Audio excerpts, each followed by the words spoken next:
WePCtv is brought to you by Asus and Intel. On this Hacking Hollywood, talking computers on Star Trek. If James T. Kirk can talk to his computer, why can't you? Exactly how bad an idea is using voice recognition for your ship's auto-destruct? Destruct sequence completed and engaged. And Kirk demands to know why Spock is so freaking awesome. Explanation? None.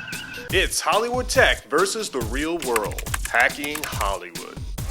I don't know what it is about the 70s or 60s where they would just have lights with no indication as to what they could possibly be. The computers on this Enterprise are a series of like blocky red, green, and yellow lights. We can't seem to in movies envision really what the future of technology will look like, and it's like this disco machine mixed with extreme close-ups of people's mouths. There's intense, focus right here and then right here. Someone's been watching Sergio Leone, The Good, the Bad, the Ugly that same week when they shot this. 2001: A Space Odyssey did that, right? They did extreme close-ups on the mouths and we're like, oh, the computer can read lips.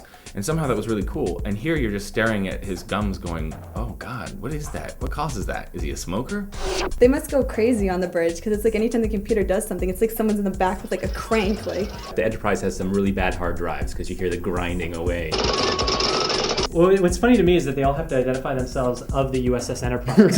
This is Captain James Kirk of the USS Enterprise. So it's like, this is James T. Kirk from you, I'm in you.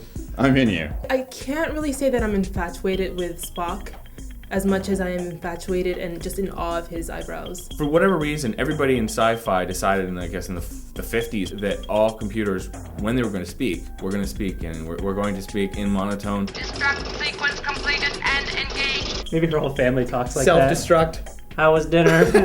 It's a little dry. Which is interesting because computers didn't speak at all. But when they started speaking, they did speak like that. And Stephen Hawking still speaks like that. I do not have auto-destruct on this wheelchair.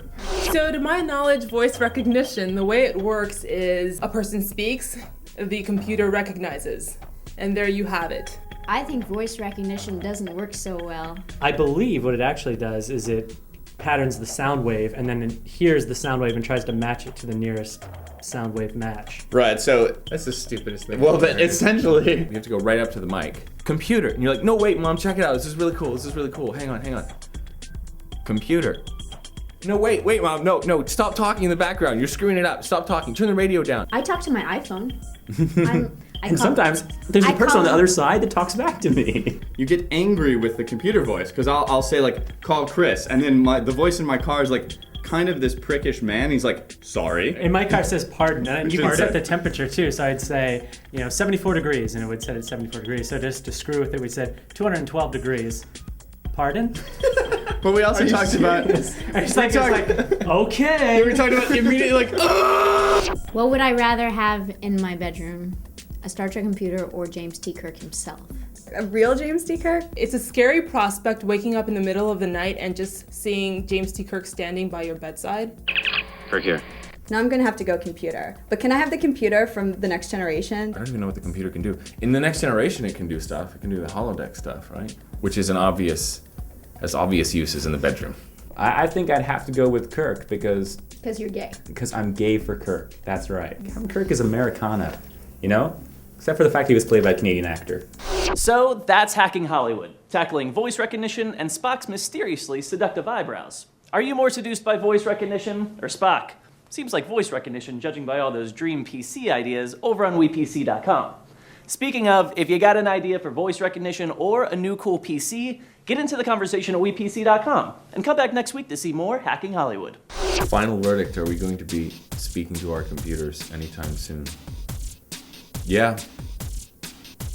Yeah, we are. WePCtv is brought to you by Asus and Intel. You dream it, Asus builds it, Intel inside.